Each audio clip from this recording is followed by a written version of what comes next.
చైత్ర శుద్ధ నవమి రోజున జరిగే సీతారాముల కళ్యాణం కేవలం ఒక వేడుక కాదు. అది ధర్మం, ప్రేమ, దైవీయ జీవన విధానానికి ప్రతీకగా భావిస్తారు. శ్రీరాముడు అభిజిత్ ముహూర్తంలో జన్మించినందున అదే శుభ సమయాన్ని ఆయన వివాహానికి కూడా ఎంపిక చేశారని పురాణాలు చెప్తున్నాయి. ఈ ముహూర్తం విజయానికి, శుభానికి సంకేతంగా భావిస్తారు.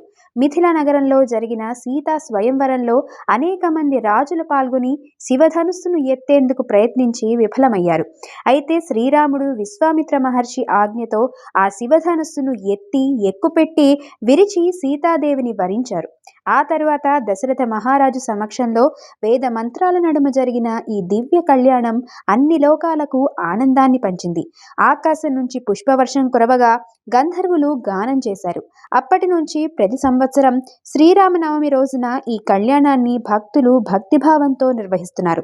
జీవితంలో నిజాయితీ, కర్తవ్యబోధ, ప్రేమ ఉంటే దైవానుగ్రహం మన వెంటే ఉంటుందని సీతారాముల కళ్యాణం మనకు తెలియజేస్తుంది.